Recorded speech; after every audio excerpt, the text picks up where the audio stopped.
అసలు stock market అంటే ఏంటి? స్టాక్ మార్కెట్ అంటే అది పెద్ద గ్యాంబ్లింగ్. స్టాక్ మార్కెట్ అంటే అది పెద్ద జూదం. స్టాక్ మార్కెట్ అనేది వ్యసనం. ఇలా ఎన్ని పేర్లు అంటే ఎవరు నోటుకొచ్చింది వాళ్ళు. స్టాక్ మార్కెట్ అంటే ప్రతి ఒక్కరు కూడా షేర్లు అమ్మడం కొనడం. రియల్ స్టాక్ మార్కెట్ అంటే ఏంటో నేను చెప్తా ఈ వీడియోలో. అప్పుడు మీరే చెప్పండి అది జోదమా కాదనేది.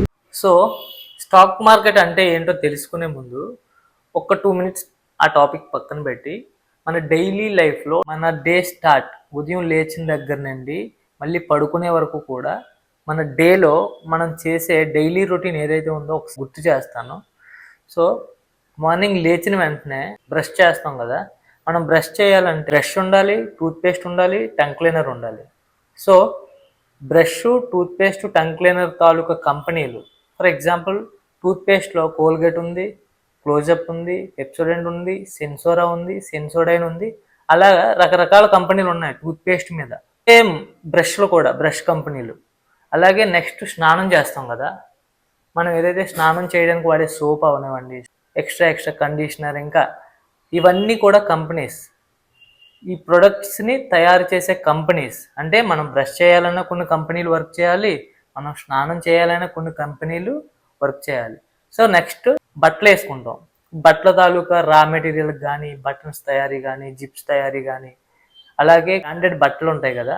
సో ఆ బ్రాండెడ్ బట్టలు Mufti, FOMO, basics, Peppy jeans. Next మనం వేసుకునే చెప్పులు, షూ అవనివ్వండి, చెప్పులు అవనివ్వండి, Bata, campus, Paragon, spark, something. అలా వేసుకునే యాక్సరీస్, వాచెస్ కానివ్వండి, బెల్ట్స్ కానివ్వండి, వ్యాలెట్స్ కానివ్వండి, ఇవన్నీ కంపెనీస్ అండి. వాచెస్లో టైటాన్ ఉంది, ఫాజిల్ ఉంది, టైమెక్స్ ఉంది, సొనాటా ఉంది. అలాగే బెల్ట్స్లో కూడా రకరకాల కంపెనీస్. మనం వాడే పర్ఫ్యూమ్స్ కంపెనీస్, రకరకాల కంపెనీస్. మనం వాడే కాస్మెటిక్స్, పౌడర్స్ కానివ్వండి, fair and lovely and lipstick, nail polish, ఇవన్నీ కంపెనీస్ అండి. తినడానికి కావాల్సిన రైస్ కానివ్వండి, రైస్ కంపెనీలు, ఆయిల్ కానివ్వండి, ఆయిల్ కంపెనీలు, కారం కానివ్వండి, కారం కంపెనీలు, సాల్ట్ కానివ్వండి, సాల్ట్ కంపెనీలు, మొబైల్ కంపెనీలు కానివ్వండి, ఎయిర్టెల్, జియో, వడాఫోన్ ఐడియా, ఈ నెట్వర్క్ కంపెనీలు కానివ్వండి. నెక్స్ట్ మనం ట్రాన్స్పోర్టేషన్, రోడ్స్ కానివ్వండి, ఇన్ఫ్రాస్ట్రక్చర్ కానివ్వండి, దాని డెవలప్మెంట్కి కావాల్సినటువంటి కంపెనీలు, సిమెంట్ కానివ్వండి, పిక్క, ఇటుక, ఇవన్నీ. ఎగ్జాంపుల్ మనం జాబ్ చేసాం అనుకున్నాం, జాబ్ చేస్తే అది ఐటీ సెక్టర్ కానివ్వండి, ఫార్మా సెక్టర్ కానివ్వండి. ఐటీలో అయితే TCS, Infosys, Wipro, tech Mahindra. For example pharma అనుకోండి, లారస్, ఫైజర్, బయోకాన్, సిప్లా. అలా మనం చేసే మార్నింగ్ ఉదయం లేచిన దగ్గర నుంచి కూడా నైట్ పడుకునే వరకు కూడా ఏదైతే మనం చేస్తున్నామో డైలీ రొటీన్, మనం డైలీ రొటీన్కి కావాల్సినవన్నీ సప్లై చేసే కంపెనీస్ ఉంటాయి కదా. అలాగే మార్నింగ్ లేచాక ఫ్రెష్ అప్ అయ్యి వెళ్ళి జాబ్ చేసి, జాబ్లో చూసుకొని మనం ఇంటికి వచ్చాం, మళ్ళీ సేమ్ స్నానం చేస్తాం, బట్టలు వేసుకుంటాం, తినేసి పడుకుంటాం. ఈవెన్ మనం పడుకున్నప్పుడు కూడా మనకి ఏసీ కానీ ఫ్యాన్ కానీ ఉండాలి. అంటే ఫ్యాన్ కంపెనీలు, ఏసీ కంపెనీలు. ఓకే, ఏసీ వాల్టస్ అని, లాయిడ్ అని, రకరకాల కంపెనీలు ఉన్నాయి కదా ఏసీ. సో మనం పడుకునే బెడ్, ఫర్నిచర్ డిపార్ట్మెంట్, మ్యాట్రసెస్, ఈ మధ్య ఎమ్మా మ్యాట్రసెస్, సెంచురీ మ్యాట్రసెస్, చాలా. మనం ఉదయం లేచిన దగ్గర నుంచి సాయంత్రం పడుకున్నాక కూడా ఏసీ రన్ అవ్వాలన్నా, ఫ్యాన్ తిరగాలన్నా మన ఇంట్లో పవర్ ఉండాలి. ఆ పవర్కి సంబంధించిన కంపెనీస్, టాటా పవర్ కానివ్వండి, అదానీ పవర్ కానివ్వండి, రిలయన్స్ పవర్ కానివ్వండి. అలా మనం మార్నింగ్ లేచిన దగ్గర నుండి కూడా నైట్ పడుకున్నాక కూడా మనం ఖర్చు చేసే ప్రతి రూపాయి వెళ్ళేది స్టాక్ మార్కెట్లోకే. Stock market is nothing but companies. ఇప్పుడు ఏదైతే నేను కంపెనీస్ చెప్పామో, మనం తినాలన్నా, మనం బ్రష్ చేయాలన్నా, మనం స్నానం చేయాలన్నా, బ్రష్లు, టూత్పేస్ట్లు ఇవన్నీ కొంటాం కదా. సో ఈ కంపెనీస్ అన్నింటినీ కలిపి ఒక స్టాక్ మార్కెట్ అంటారనమాట. అంటే దీని అర్థం, ఫర్ ఎగ్జాంపుల్ మనం ఏంటంటే మార్కెట్కి వెళ్తాం, కూరగాయల మార్కెట్ అనుకుందాం, రైతు బజార్ అనుకుందాం. ఆ మార్కెట్లో ఏముంటాయి? రకరకాల కూరగాయలు, రకరకాల పళ్ళు, రకరకాల ఆకుకూరలు, చికెను, మటను. ఆ మార్కెట్లో మొత్తం అన్ని రకరకాల ఐటమ్స్ అన్నీ ఉంటాయి. సేమ్ థింగ్ స్టాక్ మార్కెట్కి వచ్చేసరికి రకరకాల కంపెనీస్ ఉంటాయి. దాదాపు 5,000 కంపెనీస్ ఒక స్టాక్ మార్కెట్లో ఉంటాయి.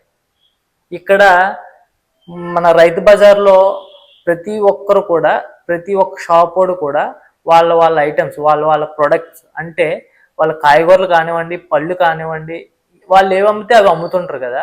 ఇక్కడ స్టాక్ మార్కెట్కి వచ్చేసరికి స్టాక్ మార్కెట్లో కంపెనీలు వీళ్ళు షేర్లు అమ్ముతారు. కరెక్ట్గా గుర్తుపెట్టుకోండి, మన కాయగూరల షాప్లో ఎవరికి వాళ్ళ దగ్గర ఉన్న కాయగూరలు అమ్ముతారు. ఇక్కడ కంపెనీలు, ఇక్కడ స్టాక్ మార్కెట్లో కంపెనీలు షేర్లు అమ్ముతాయి. కారము, ఉప్పు, సాల్ట్, ఆయిల్ ఏదో అయిపోయింది అనుకుందాం, ఏం చేస్తాము, దగ్గరలో ఉన్న కిరాణా షాప్కి వెళ్ళి మనం తెచ్చుకుంటాం కదా. మనం ఏంటనుకుంటాం, కిరాణా షాప్లో కొన్నాం కదా, కిరాణా షాప్ ఓనర్ కదా మనం డబ్బులు ఇచ్చాం అని మనం అనుకుంటాం. కానీ మనం ఇచ్చిన కిరాణా షాప్ ఓనర్కి ఏదైతే డబ్బులు ఇచ్చామో ఆ డబ్బుల్లో కమిషన్ మాత్రమే తనకి వెళ్తుంది. మిగతా బేస్ అమౌంట్ మొత్తం కంపెనీకి వెళ్తుంది. ఏదైతే ప్రోడక్ట్ అమ్మాడో, మనకి ఫర్ ఎగ్జాంపుల్ నూనె అయిపోయింది అనుకుందాం, మనకి ఫ్రీడమ్ ఇచ్చాడు అనుకుందాం నూనె ప్యాకెట్, ఆ ఫ్రీడమ్ కంపెనీ వాడికి వెళ్తుంది మెయిన్. అది అమ్మినందుకు ఈ కిరాణా షాప్ ఓనర్ ఎవరైతే ఉన్నారో వాళ్ళకి కమిషన్ వెళ్తుంది. సో మనం ఎక్కడైనా కొనండి, కిరాణా షాప్లో కొంటారా, డీమార్ట్లో కొంటారా, సూపర్ మార్కెట్లో కొంటారా, ఎక్కడైనా కొనండి, ఎక్కడైనా సరే అమ్మేది వాళ్ళ ఓన్ ప్రొడక్ట్స్ కాదు. అవన్నీ ఏదో ఒక కంపెనీ తయారు చేసి అమ్మే ప్రొడక్ట్స్నే వీళ్ళు అమ్ముతారు. కిరాణా షాప్లో అన్ని సామాన్లు ఉంటాయి, అన్ని సామాన్లు కూడా ఎన్ని సామాన్లు ఉన్నాయో అన్ని కంపెనీలే, ఒక్కొక్కటి ఒక్కొక్క కంపెనీ. సో ఈ కంపెనీలన్నీ ఎక్కడ ఉంటాయంటే షేర్ మార్కెట్లో ఉంటాయి. అంటే కాయగూర మార్కెట్లో ఉండే షాపులు కాయగూరలు అమ్మితే, షేర్ మార్కెట్లో ఉండే కంపెనీలు షేర్లు అమ్ముతాయి.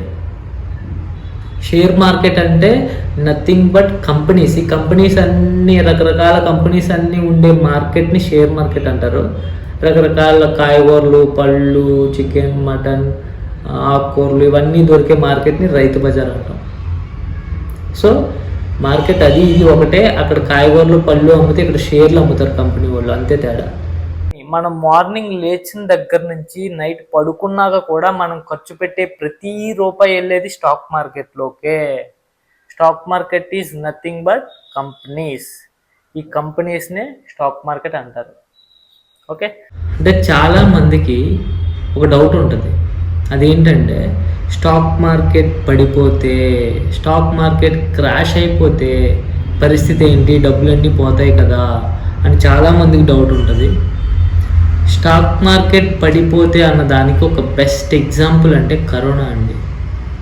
కరోనా ఎంత పెద్ద ఈవెంట్ అండి. అది ఓన్లీ ఇండియా వైడ్ కాదు, ఆల్ ఓవర్ ద వరల్డ్, ప్రపంచం మొత్తాన్ని కూడా అతలాకుతలం చేసింది. చాలామంది వాళ్ళ లవ్డ్ వన్స్ని కూడా చాలామంది కోల్పోవడం కూడా జరిగింది. అతిపెద్ద లాస్ ఏమైనా ఉందంటే బెస్ట్ ఎగ్జాంపుల్ కరోనా. అంత పెద్ద క్రాష్ అయినా కూడా వితిన్ 1 ఇయర్లోనే మార్కెట్ ఏ స్టేజ్లో ఉందో ఆ స్టేజ్లోకి వచ్చిందండి. అంటే అంత పెద్ద క్రాష్ అయినా సరే కరోనాలో చాలా వరస్ట్గా పడిపోయింది, స్టాక్ మార్కెట్ మొత్తం పడిపోయింది. ఎందుకంటే అది వరల్డ్ వైడ్ చాలా పెద్ద ఎఫెక్ట్ పడింది అనమాట. సో అంతకు మించి ఏవైనా ఈవెంట్స్ వస్తే రావచ్చు మేబీ, కానీ ఎంత పెద్ద ఈవెంట్ వచ్చినా స్టాక్ మార్కెట్ పడాలంటే, ఎప్పుడు కంప్లీట్గా నాశనం అయిపోవాలంటే, అంటే స్టాక్ మార్కెట్ అనేది అసలు పూర్తిగా పోవాలి అంటే, పూర్తిగా పడిపోవాలి అంటే భూమి మీద మనిషి అనేవాడు ఎవడు మిగలకూడదు. ప్రపంచంలో భూమండలంపై మనిషి అనేవాడు లేనప్పుడే స్టాక్ మార్కెట్ పడుతుంది. ఎందుకంటే స్టాక్ మార్కెట్లో ఉన్న కంపెనీలన్నీ కూడా రన్ అయ్యేది ఒక మనిషి మీద ఆధారపడే. ఆ మనిషి అనేవాడు లేకపోతే కంపెనీలు అవసరం లేదు, అక్కడ కొనేవాడు ఎవడు. సో మనుషులు ఉన్నంతకాలం కూడా స్టాక్ మార్కెట్ ఉంటూనే ఉంటుంది, అందులో డౌటే లేదు. సో స్టాక్ మార్కెట్ పడదు అనడానికి ఇప్పుడు చెప్పాను కదా, ఏవైతే మనం డైలీ కన్జ్యూమ్ చేసేవే, తినడానికి కానివ్వండి, తాగడానికి కానివ్వండి, తిరగడానికి కానివ్వండి, మనం బట్టలు వేసుకోవడానికి కానివ్వండి, పడుకోవడానికి కానివ్వండి, మన కంఫర్ట్. స్టాక్ మార్కెట్ అంటే మనం లేకపోతే స్టాక్ మార్కెట్ లేదు అంటే ఆ కంపెనీలన్నీ కూడా ఎవరి కోసం పనిచేస్తున్నాయండి? మనుషుల కోసం అండి. మనిషి అనేవాడు లేనప్పుడే స్టాక్ మార్కెట్ అనేది ఉండదు. ఎందుకంటే స్టాక్ మార్కెట్లో ఉన్న ఏ కంపెనీ అయినా సరే మనిషికి కావలసిన ఏదో ఒక ఐటెం, ఏదో ఒక ప్రోడక్ట్ తయారు చేసే కంపెనీలే. సో మనిషి అనేవాడు లేకపోతే ఆ కంపెనీ అవసరం లేదు. సో మనిషి అనేవాడు ఉన్నంతకాలం కూడా కంపెనీలు ఏదో కంపెనీలు రన్ అవుతూనే ఉంటాయి. సో స్టాక్ మార్కెట్ అనేది పూర్తిగా పడే ఛాన్సెస్ ఉండవు. ఈ ఛానల్ని ఫాలో అయితే మీకు మంచి మంచి వీడియోస్, అంటే స్టాక్ మార్కెట్ మీద కంప్లీట్ నాలెడ్జ్ అనేది, అవగాహన, బేసిక్ నాలెడ్జ్, అసలు స్టాక్ మార్కెట్ అంటే ఏంటి, ఎలా పనిచేస్తుంది అనే దాని మీద మీకు కంప్లీట్ ఒక బేసిక్ నాలెడ్జ్ అనేది ఖచ్చితంగా వస్తుంది. ఈ ముందు ముందు మంచి మంచి వీడియోస్ కూడా నేను స్టాక్ మార్కెట్ రిలేటెడ్ మ్యాక్సిమం మీకు అర్థమయ్యే విధంగా, అర్థమయ్యే భాషలో చెప్పడానికి ట్రై చేస్తాను. Thank you so much.